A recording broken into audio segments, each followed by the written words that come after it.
Happy quinta-feira para você e feliz da mulher para você, mulher estudante, né? 8 de março, dia da mulher. Parabéns para você.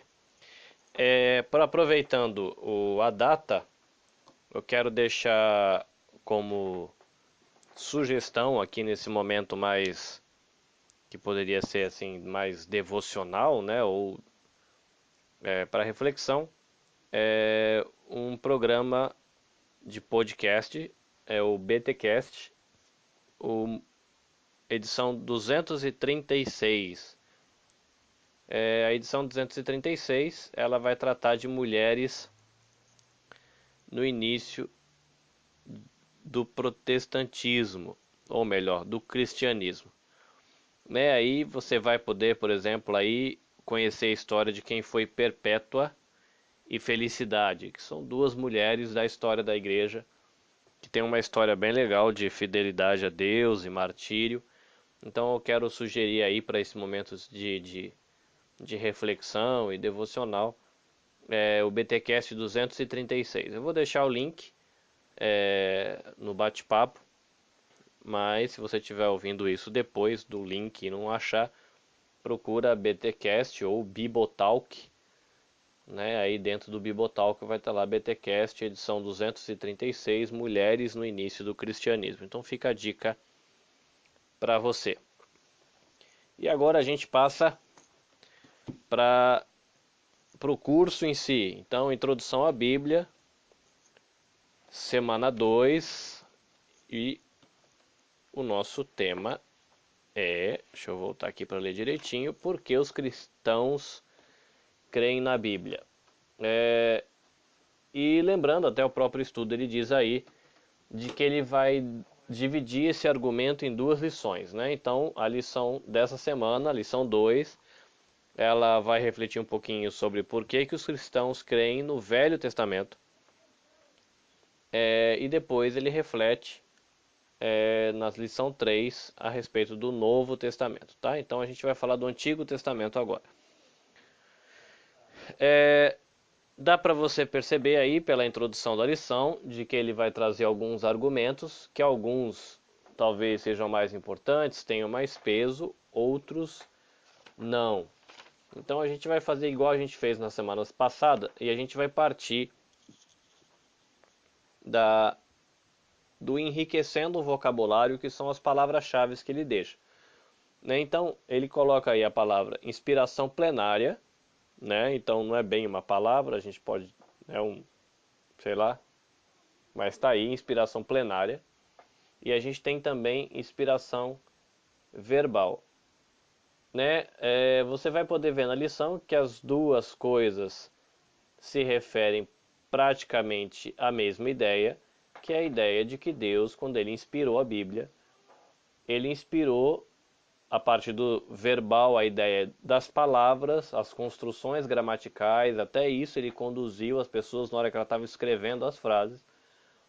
E por isso que tem um outro termo que era usado mais no início do cristianismo, que era a inspiração plenária ou inspiração completa, né? Então nós cremos que Deus, né, segundo essa doutrina da inspiração verbal, ele inspirou não só ideias na cabeça do escritor, mas de que ele inspirou e trabalhou enquanto o escritor estava registrando o negócio. Não quer dizer que Deus ditou, mas quer dizer que Deus dirigiu o processo todo. E é por isso que hoje o estudante da Bíblia, o pregador, ele gasta tanto tempo olhando a forma do verbo, a posição das palavras na frase, a relação dos termos, que palavra foi usada, como é que aquela palavra foi usada.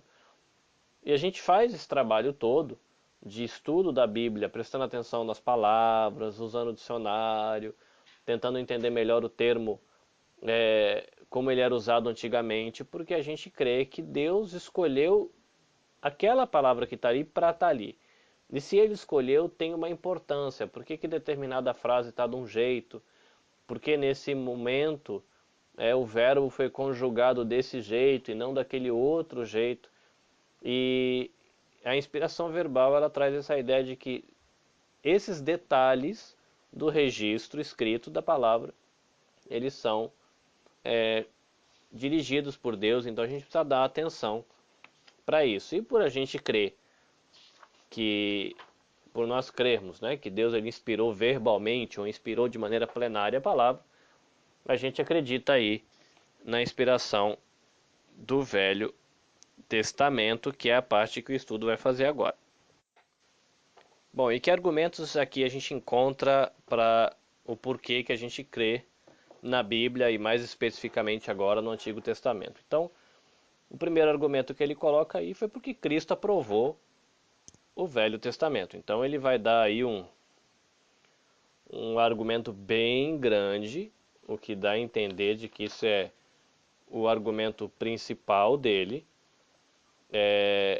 de que Cristo aprovou o Velho Testamento, né? E ele coloca aí de que Cristo ele aprovou as histórias, né?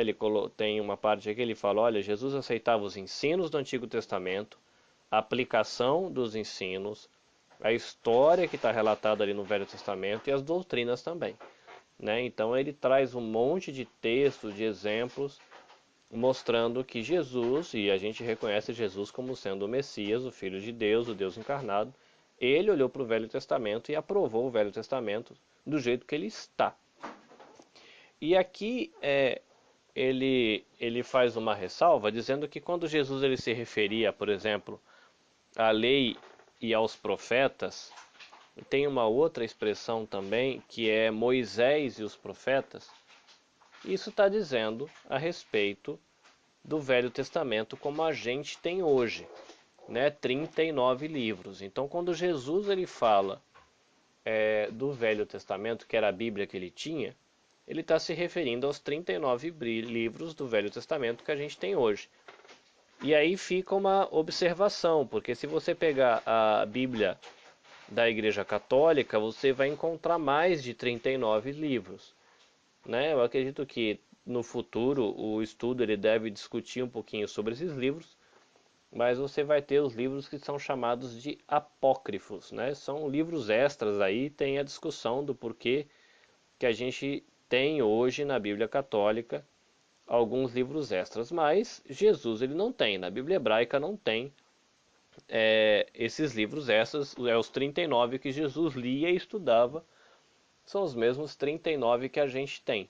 Uma curiosidade que eu quero trazer para você é de que a Bíblia Hebraica, ela não está dividida e organizada do mesmo jeito que está a nossa Bíblia, né? Então, só por uma curiosidade para você saber, a Bíblia Hebraica, que é o Velho Testamento, o Antigo Testamento, ela está dividida em 3 seções. Então, a primeira seção é a lei. A lei é o que contém os 5 livros de Moisés, que a gente chama também de Pentateuco. E se eu não tiver errado, um outro jeito de você falar do Pentateuco é a Torá, tá? Então você tem a primeira seção, que são os 5 livros de Moisés. A segunda seção da Bíblia hebraica vem os profetas.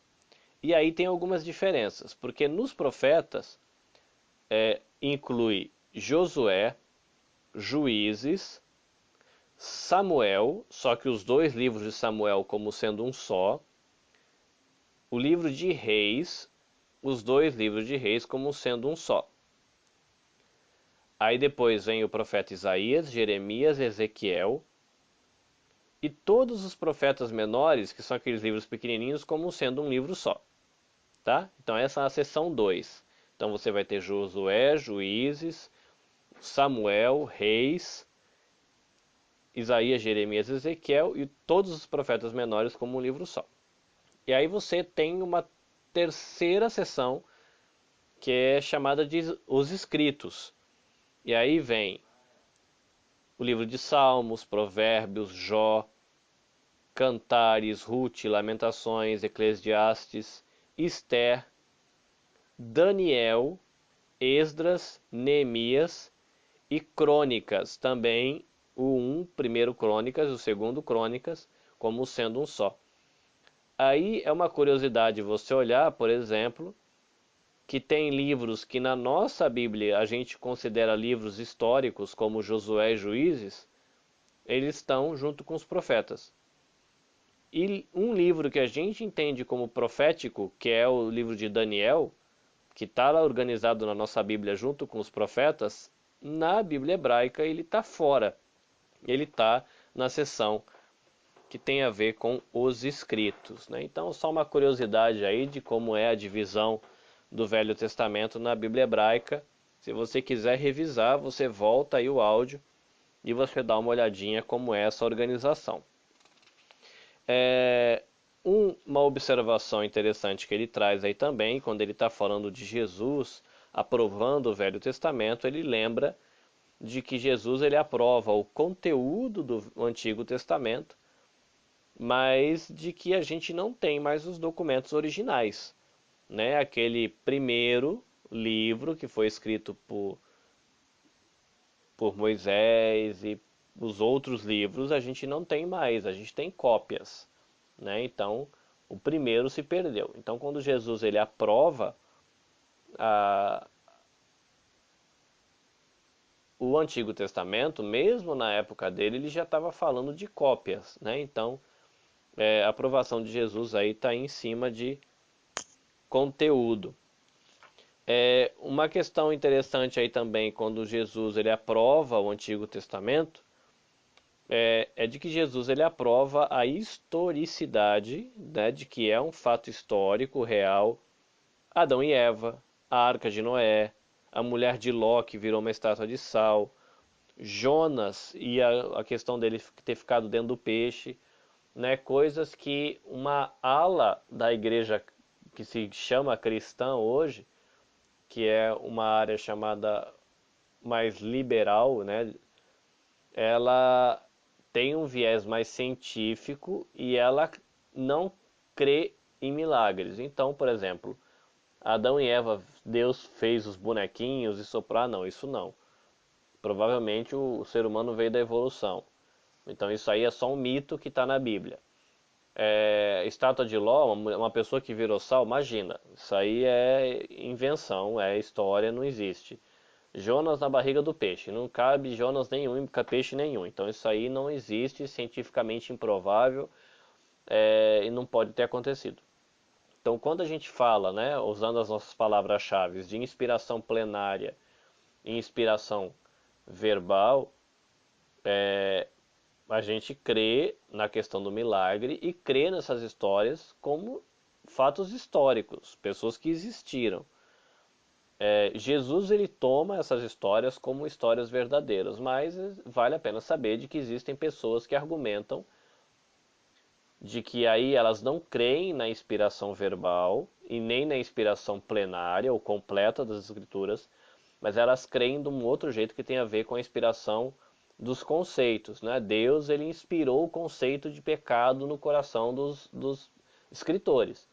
Só que quando eles foram escrever isso, eles misturaram mito com achismo, com informação errada cientificamente. Então, na visão dessas pessoas que faz essa crítica e tem essa visão mais liberal, a gente tem que olhar para a Bíblia como uma cebola. Lá no meio, a Bíblia tem a palavra de Deus em algum lugar lá. Então você tem que descascar essa cebola e descobrir onde está a palavra de Deus no meio dessa bagunça e desse monte de coisa que não dá para ninguém mais acreditar no século XXI. Tá? Então é só uma curiosidade para você saber. Quando ele cita aí a questão de que Jesus ele toma as histórias, né, e cita Adão e Eva, Noé, essas coisas, é por causa dessa discussão, né, das pessoas que não creem na inspiração verbal e entende que a Bíblia está cheia de mitos e erros arqueológicos, cronológicos e erros científicos. Então você tem que arrancar tudo isso para descobrir onde que está a palavra de Deus aí dentro. Né? Eles acreditam que existe palavra de Deus dentro da Bíblia, mas não é tudo que é palavra de Deus. Você tem que descascar a cebola para descobrir em que pedaço está a palavra de Deus nessa bagunça. Depois ele vai para a aprovação que os apóstolos fazem nos escritos do Velho Testamento, né? Então a gente tem os apóstolos aí como sendo herdeiros da tradição judaica, mas eles estão ali muitas vezes rebatendo e rejeitando também, como Jesus fez a tradição e a interpretação, a aplicação que se fazia de alguns textos, mas eles não rejeitam o Antigo Testamento. Eu queria chamar a atenção nessa parte da aprovação dos apóstolos para uma expressão que é raciocínio circular. E você talvez leia e fala do que ele está falando. O raciocínio circular é mais ou menos assim. Alguém te conta uma coisa e você ouve o que foi contado e depois você comenta isso com uma outra pessoa. Aí a pessoa pergunta para você assim, mas como que você sabe que aquilo que foi falado é verdade? Aí você pode dizer assim, não, é porque a pessoa que me contou, ela disse que aquilo que ela estava me contando era verdade. Então eles falam que eles dizem, né, o raciocínio circular é esse argumento. Por exemplo, eu confio na palavra que a pessoa disse, porque a pessoa disse que aquilo era verdade. Então você baseia sua confiança no que foi dito na própria coisa que foi dita. E você dá a volta. Só que se você descobrir de que aquilo que a pessoa falou é verdade, é mentira, por exemplo, até a afirmação da pessoa de que disse assim, o que eu estou falando é verdade, essa afirmação pode ser uma mentira. Então você estaria confiando na palavra da pessoa, porque ela disse que aquilo era verdade, sendo que tudo isso podia ser uma mentira. E você fez um raciocínio circular. Você deu a volta e caiu no mesmo lugar. E por que esse termo é usado aqui quando fala da aprovação que os apóstolos fazem do Velho Testamento? Ele é usado aqui porque o Novo Testamento, que é onde estão os escritos dos apóstolos, fazem parte da nossa Bíblia. Então, algumas pessoas dizem que, olha, se você vai usar o Novo Testamento para dizer que a Bíblia é a palavra de Deus, e de que você pode confiar, você está dando um tiro no pé. Porque como é que você pode usar aquilo que está dentro da própria Bíblia para confiar no que a Bíblia diz? Seria mais ou menos como a gente dizer assim: a Bíblia diz que ela é a palavra de Deus. Então por isso eu confio em tudo que a Bíblia diz. E a Bíblia diz que ela é a palavra de Deus, então eu confio que a Bíblia é a palavra de Deus e eu confio em tudo que ela diz. Ou seja, o argumento é circular porque ele se baseia dentro da própria Escritura. Né? Esse é a crítica que se faz, dependendo da maneira que você faz o raciocínio para falar da sua confiança na Bíblia. Se você dizer para a pessoa, falar, olha, eu creio em tudo que a Bíblia diz. Ah, é? E por quê? Porque a Bíblia diz que ela é a palavra de Deus. Aí a pessoa pode falar assim, poxa, mas aí fica complicado, né? Porque e se aquilo que a Bíblia estiver dizendo é mentira? Né? Então é por isso que ele tem próximo, né, no parágrafo onde ele cita essa expressão raciocínio circular, ele vai mostrar de que a maneira que a gente usa o Novo Testamento para argumentar, por exemplo, de que a gente pode confiar no Antigo Testamento, não é um raciocínio circular, não é um tiro no pé, como a gente dizendo que acredita porque foi dito que é verdade, porque foi dito que é verdade, eu acredito que aquilo é verdade, né? Então ele está trabalhando aí nesse ponto. Ele trabalha confirmação através dos fatos, e aí ele fala que fatos. Ele fala da confirmação pelos milagres, a confirmação pelas profecias, e ele cita, por exemplo, de que uma das coisas que faz a gente confiar no Velho Testamento é a quantidade de profecia que tem cumprida no Velho Testamento e algumas com os detalhes muito interessantes. Me vem à mente aqui, tirando essas que tem aí, o sofrimento do servo sofredor em Isaías.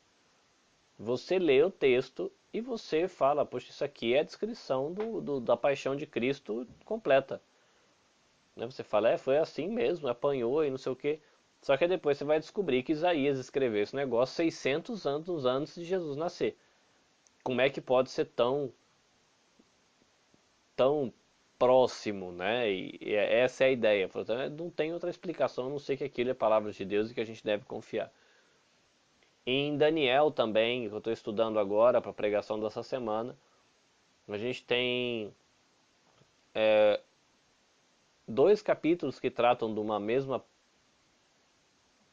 tem o mesmo teor, e ele fala dos impérios, de impérios que descem, que caem, que sobem, e dá épocas, duração, e é impressionante porque quando lendo os comentários você faz os cálculos e dá certinho quando os impérios caem, derrubam a vinda de Jesus e é bem interessante, né? Você tem Jeremias falando que o povo ia ficar 70 anos no deserto, né, no cativeiro babilônico e o povo fica. Então aí você tem aí as profecias que, que ajudam a você a confiar de que as escrituras são a palavra de Deus. Ele trata aí da realidade das verdades espirituais, o testemunho da história, e numa outra sessão ele vai falar da confirmação da fé, né? E que é interessante, que realmente ele explica aí, é uma parte que fica um pouco mais longa, você percebe aí que tem alguns tópicos que tem duas linhas, mas a confirmação da fé novamente tem uma página e pouquinho, dizendo que por mais que a gente possa argumentar de que e com a gente pode ter bons argumentos, né? A pessoa que defende a fé é chamado de apologeta, né? Ele que faz apologia, ele defende a fé e defende as escrituras, ele pode escrever um livrão cheio de argumento legal, mas a verdade é que para a pessoa confiar nas escrituras como palavra de Deus e receber as escrituras, ela vai precisar da ação do Espírito Santo no coração, levando essa pessoa à fé.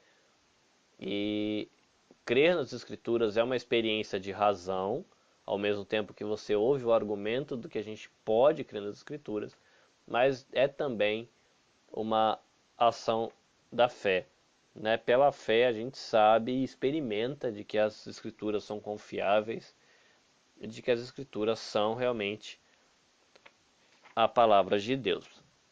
Então você vai ter de novo aí no final, né, enriquecendo o vocabulário, inspiração plenária, inspiração verbal. Isso explica por que a gente não joga pedaço nenhum do Velho Testamento no lixo.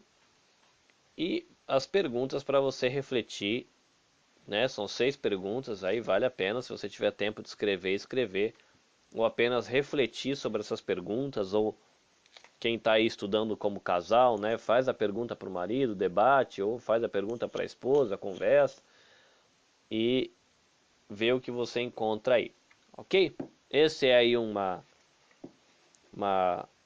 introdução, ou um panoramazinho do que você vai encontrar aí na lição 2, e a gente se encontra semana que vem para a lição 3. Deus abençoe você e até a próxima.